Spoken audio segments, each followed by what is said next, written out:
서로 도우면 그 이름이 생명책에 있다라는 제목으로 말씀을 전하도록 하겠습니다. 여러분들 바닷가에서 여행이나 또한 수련회나 이렇게 지낸 적이 있었을 것입니다. 근데 이제 수련회에서 목사님이 이 참석한 참석자들에게 조개 껍질을 하나씩 주워오라고 했습니다. 그래서 이 참석자들은 영문도 모르고 이제 신이 나서 조개 껍질들을 주워왔습니다. 그러면서 이 목사님이 얘기하는 거예요. 조개 껍질이 생긴 이유를 물어봤습니다. 그런데 이제 참석자들의 대답이 쏟아졌는데요.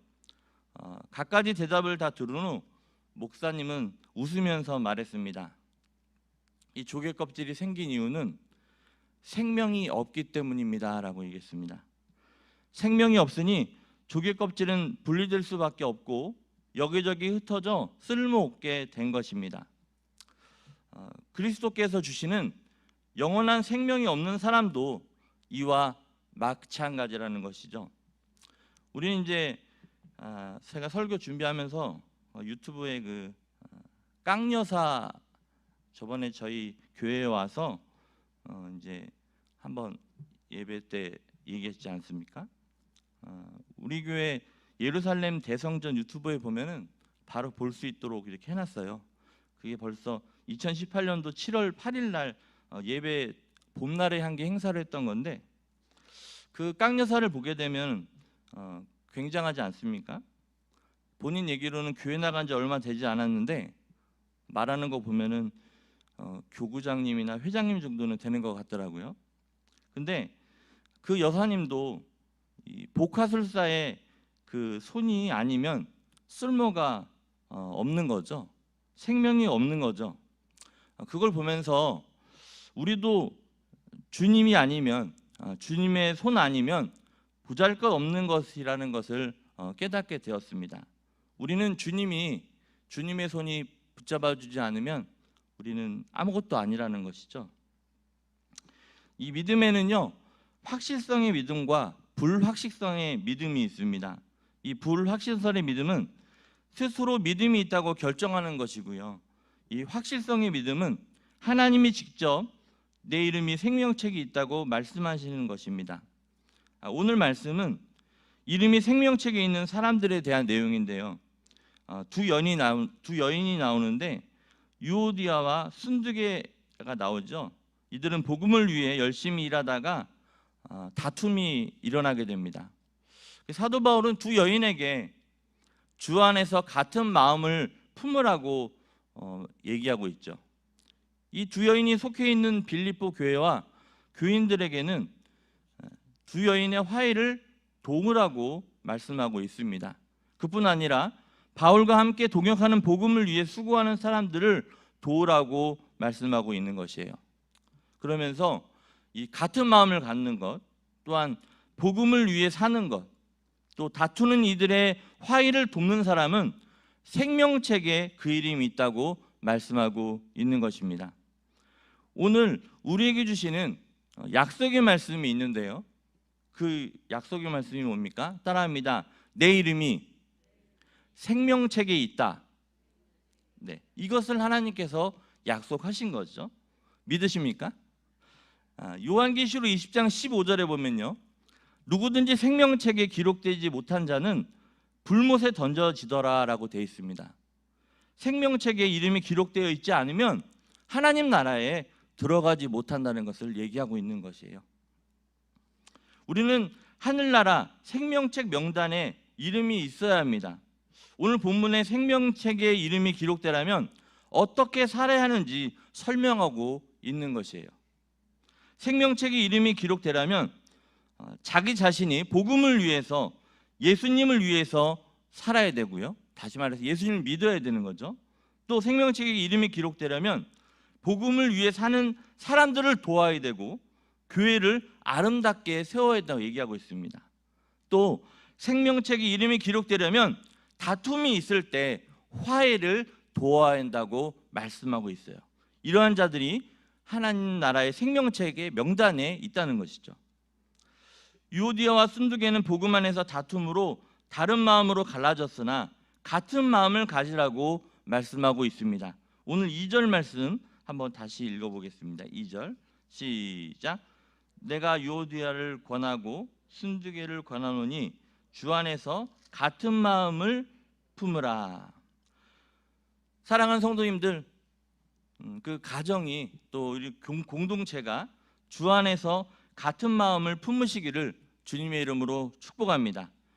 교회 안에 있는 사람들에게는 3절 말씀처럼 두 여인의 화해를 도와주라고 하고 있는데요. 3절 말씀도 다시 한번 읽어볼게요. 시작. 또 참으로 나와 멍에를 같이 한 내게 구하노니 복음에 나와 함께 힘쓰던 저 여인들을 돕고 또한 글라벤드와 그 외에 나의 동역자들을 도우라. 그 이름들이 생명책에 있느니라. 서로 도우면서 특별히 복음을 위해서 사는 사람들을 도와야 한다고 얘기하고 있습니다. 복음을 위해 살라고 얘기하고 있죠. 그러나 만일 같은 마음을 갖지 않고 다툼을 화해하지 못하고 복음을 위해 살지 않으면 생명책에 이름이 없다는 것이라고 생각할 수 있습니다. 여러분들 물고기 키워보셨나요? 이런 예화가 있더라고요. 작은 어항 속에 금붕어 2마리가 살고 있었는데 그 둘은 서로를 미워하면서 툭하면 싸웠습니다. 그러던 어느 날 그들은 대판 싸웠습니다. 결국 그 중에서 많이 다친 금붕어는 상처를 이기지 못하고 죽고 말았습니다. 그래서 이 살아남은 한 마리는 이제 혼자서 편안히 살 수 있을 것이라며 쾌재를 불렀던 것이죠. 그러나 며칠 뒤 그 금붕어도 죽고 말았습니다. 근데 그 죽은 이유가 뭔지 아십니까?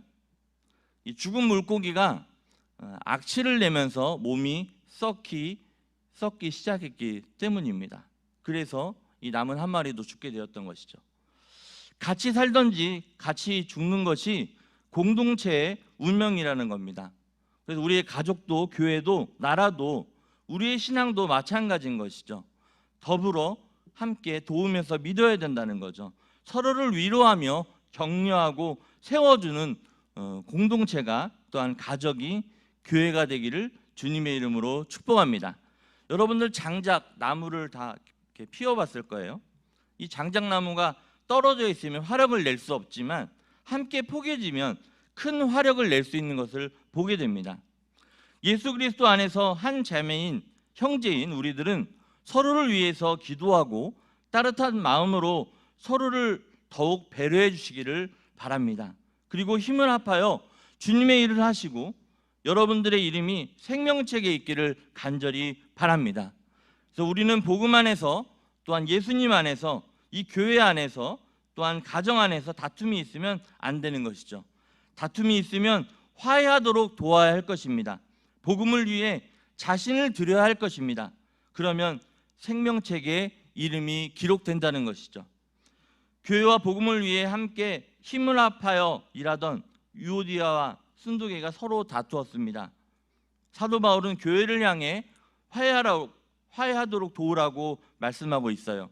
힘을 합하여 함께 복음을 위해 자신을 헌신하라고 말씀하고 있는 것입니다. 이같이 말씀을 따라 자신을 순종시키면 그 사람의 이름이 생명책에 있다고 말씀하고 있는 것입니다. 제임스 스미스라는 사람이 있었는데 오리건 주립대학을 졸업하고 류머티즘 치료제를 파는 제약회사의 세일즈맨으로 취직을 합니다. 그러나 입사한 지 얼마 안 돼서 사표를 쓰겠다고 매니저에게 말했습니다. 일주일이 넘도록 열심히 뛰었지만 본인은 전혀 매상을 못 올렸기 때문이라고 얘기해요. 저는 세일즈맨으로서 자질이 없는 것 같습니다 하고 사표를 냅니다. 그런데 매니저는 그의 사표를 받아주지 않습니다. 스미스는 입사할 때 벌써 이미 봉급과 영업비를 전부 값을 받았기 때문입니다. 그런데 어느 날 그는 류머티즘으로 고생하고 있는 한 중년 부인을 만나서 그를 정성을 다해서 상담을 해 주었습니다. 그녀는 스미스와 한참 상담을 하고 나더니 약을 6병이나 매입해 주었습니다. 그리고 그 자리에서 거액의 수표를 끊어 주었던 것입니다. 이때 스미스는 그제서야 비로소 세일즈맨의 비결을 발견한 것이죠. 팔기 전에 먼저 서비스를 하자. 그는 가장 매상을 많이 올리는 사원이 되었습니다. 그리고 25년 후에는 세계 굴지의 제약회사의 경영인이 되었던 것입니다. 성공하고 싶어 하죠. 그런데 그러면 먼저 남을 위해서 베푸시기를 바랍니다. 서비스 정신을 가지시기 바랍니다. 가장 인정받고 사랑받고 성공하는 방법은 누군가를 섬기고 함께 주님을 위해 일하는 사람입니다. 다툼 없이 서로 힘을 합하여 주님을 위해 살면 생명책에 나의 이름이 있다는 것이죠. 그래서 오늘 말씀을 통해서 우리가 같은 마음을 가져야 될 것입니다. 또한 서로 도우며 살아야 될 것입니다. 복음을 위해 이곳을 세워야 할 것입니다. 그러면 생명책에 내 이름이 있다는 것이죠. 여러분들의 이름, 저와 여러분들의 이름이 생명책에 다 기록되어지기를 주님의 이름으로 축복합니다.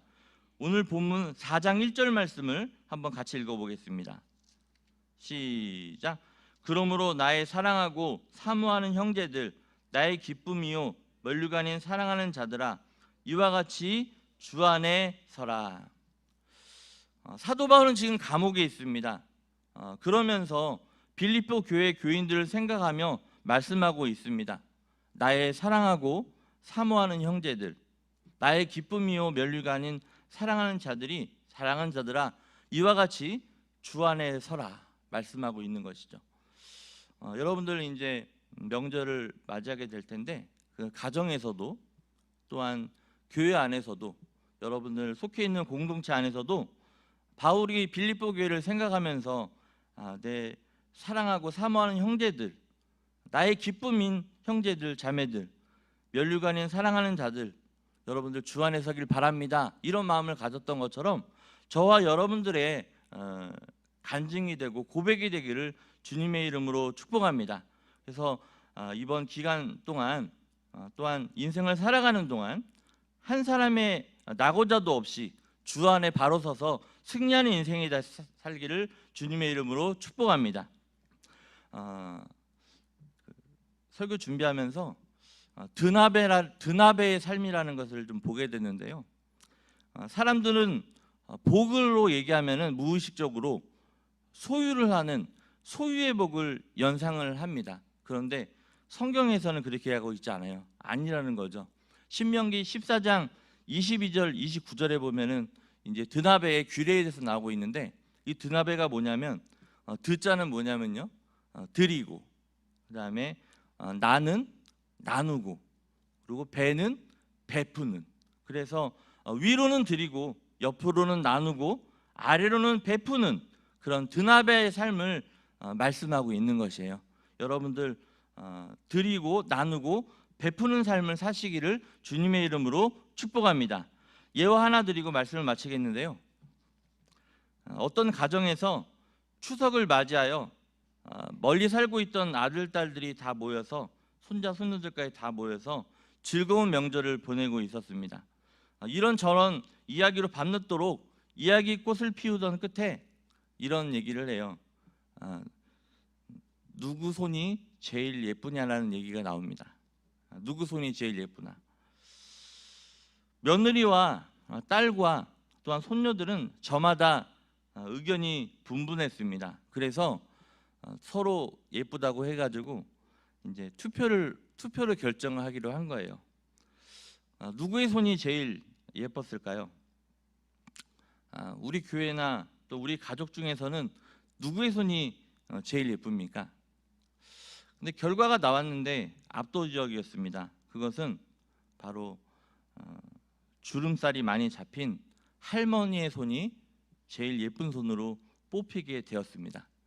그 손은 사랑과 봉사에 수고를 많이 한 이 손이었기 때문에 그런 거죠.